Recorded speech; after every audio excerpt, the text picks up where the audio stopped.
Institute of engineers India के local centre एवं जवाहरलाल नेहरू कृषि विश्वविद्यालय के कृषि अभियांत्रिकी महाविद्यालय द्वारा संचालित राष्ट्रीय कृषि उच्च शिक्षा परियोजना द्वारा मंगलवार को एग्रीकल्चर इंजीनियर्स का 35वां राष्ट्रीय सम्मेलन का शुभारंभ हुआ।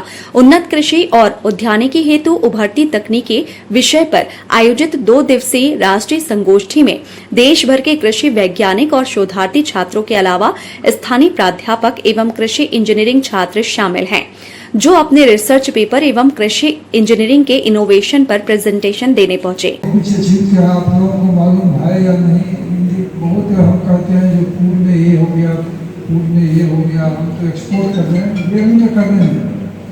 लेकिन कोई ये नहीं बोल रहा है जब हम मशीनरी में भी नेट एक्सपोर्टर है। भारत जो है एग्रीकल्चरल मशीनरी में भी नेट एक्सपोर्टर है। आपको मालूम होगा जो सबसे बड़ा एक्सपोर्टर हमारे एग्रीकल्चरल मशीनरी का कौन है? अमेरिका। कोई आदमी जब मुझे पता लगा, जब मुझे डिफेंड करना पड़ता अपने प्रोफेसर को, तो मैंने बहुत सारा डेटा वगैरह इकट्ठा किया, तो मुझे भी आशा लगा USA is the biggest importer of our agricultural machinery. ये बहुत खुशी की बात है, लेकिन हम इसको हाईलाइट नहीं कर पाते।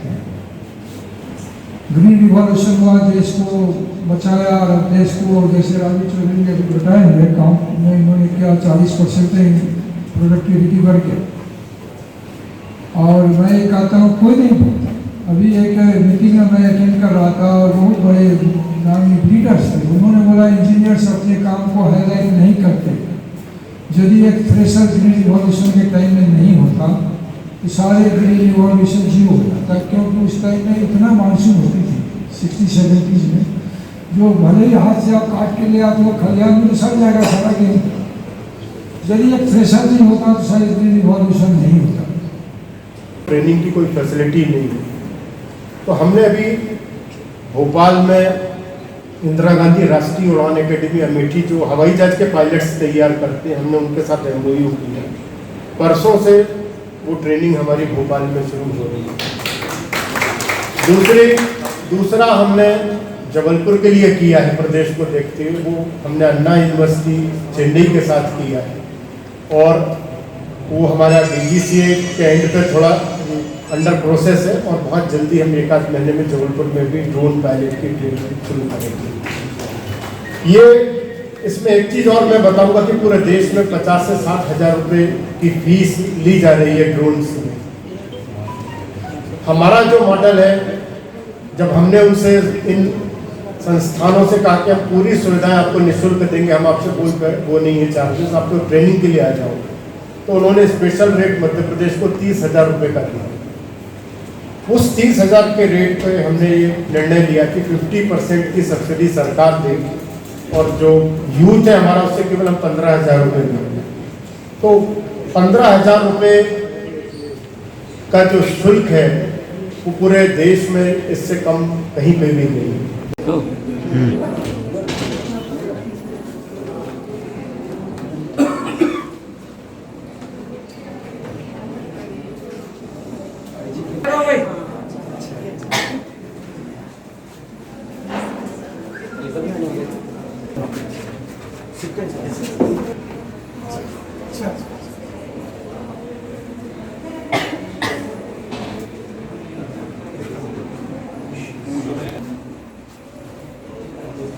Good.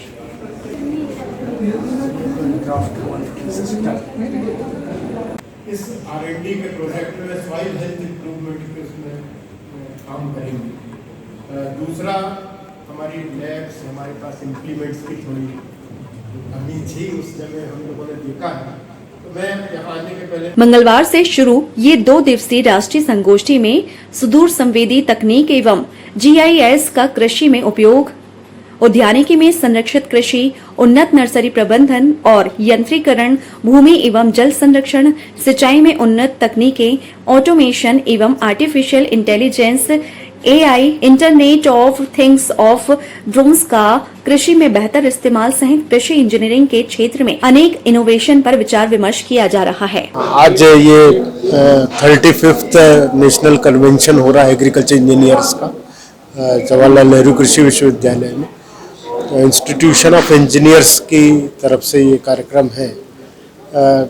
इसमें हमारे देश के प्रख्यात कृषि इंजीनियरिंग के जो वैज्ञानिक हैं आज वो यहाँ पर आए हैं जबलपुर में, और विस्तृत रूप से 2 दिन की यहाँ चर्चा होगी कि किस तरह से नई टेक्नोलॉजी आ रही है, नई मशीनें आ रही हैं जो एग्रीकल्चर सेक्टर के लिए उपयोगी रहेंगी। जहाँ तक राज्य सरकार का प्रश्न है, मध्य प्रदेश सरकार नई तकनीक को अपनाने के लिए हमेशा से ही आगे रही है। पिछले कई वर्षों में हमने बहुत सारी नई मशीनें प्रदेश की कृषि में हम लाए हैं। यहाँ के किसान भाई भी बहुत महंगे से महंगे उपकरण यदि उनको लगता है कि बहुत उपयोगी है तो वो उसका क्रय कर रहे हैं। जहाँ तक मैकेनाइजेशन की हम बात करें तो मध्य प्रदेश का पहला स्थान है पूरे देश में। यदि हम ट्रैक्टर सेल की बात करें तो 1,23,000 ट्रैक्टर बिके। उत्तर प्रदेश में जरूर 1,32,000 ट्रैक्टर बिके थे लास्ट ईयर, किंतु उनकी पॉपुलेशन हमारे से 3 से 4 गुना अधिक है। तो जो ग्रोथ रेट है वो मध्य प्रदेश की ही पूरे देश में सर्वाधिक है। हम यहाँ पर सरकार की अनुदान योजनाओं में भी दे रहे हैं बहुत सारी मशीनें। किसान भाई बिना अनुदान के भी अब बहुत सारी मशीनें खरीद रहे हैं। कृषि में भी ड्रोन का भी समावेश होने जा रहा है। तो ड्रोन को अनुदान तो मिलेगा, पर ड्रोन को उड़ाने के लिए कुछ बाध्यताएं हैं। DGCA का लाइसेंस होना चाहिए। तो हमने एक संस्थान इंदिरा गांधी राष्ट्रीय उड़ान अकेडमी अमेठी, उनसे हमने सहयोग किया है और परसों से उसकी ट्रेनिंग भोपाल में शुरू होगी। दूसरा ट्रेनिंग सेंटर हम जबलपुर में खोलने जा रहे हैं जो अन्ना यूनिवर्सिटी चेन्नई के सहयोग से रहेगा, और वो यहाँ पर भी ट्रेनिंग की सुविधाएं उपलब्ध रहेंगी। ट्रेनिंग का शुल्क भी हमने 15,000 रुपये प्लस GST केवल हम लेंगे। बाकी 15,000 प्लस GST जो है वो राज्य शासन में लाएगा।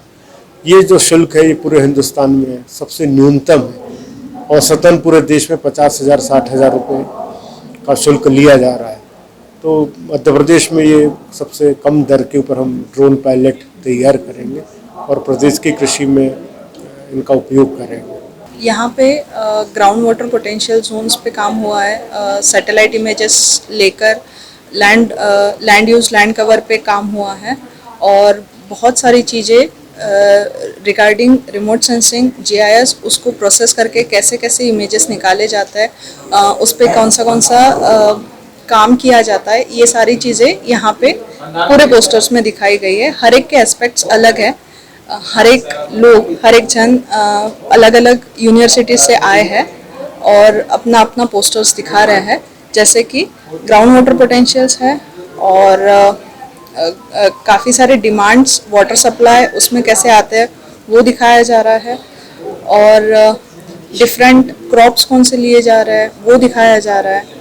तो ये सारे एस्पेक्ट्स यहाँ पे कवर हुए हैं। अवधेश नेमा साहब जो है हमारे डायरेक्टर सीएट से रिटायर्ड हैं। उन्होंने किसानों के लिए कुछ सरल जल विज्ञान पद्धति विकसित की है।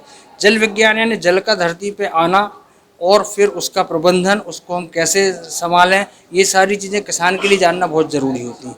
इनकी जो गणनाएं हैं वो बहुत कठिन होती हैं, लेकिन किसान के लिए सरल ढंग से नेमा सरल जल विज्ञान के माध्यम से ये अवधेश नेमा साहब ने बताया हुआ है। तो इसमें किसान अपने जो है अंगुल, हाथ, कदम इत्यादि जो पुराने यूनिट्स है उनको जो है उपयोग करके उसको कितना पानी मिलेगा, उसको वो कितने लिए उसको जो है इकट्ठे करने के लिए कितना बड़ा तालाब बनाना होगा और कितने क्षेत्र में वो उसको उपयोग कर पाएगा, इनकी गणनाएं किसान अपने स्तर पर सरलता से कर लेगा। ऐसी एक पद्धति नेमा सरल जल विज्ञान के माध्यम से श्री अवधेश कुमार जी नेमा रिटायर्ड डायरेक्टर सीएट ने विकसित की, जो उन्होंने यहाँ पोस्टर के माध्यम से प्रदर्शित किए किसानों के लाभ के लिए।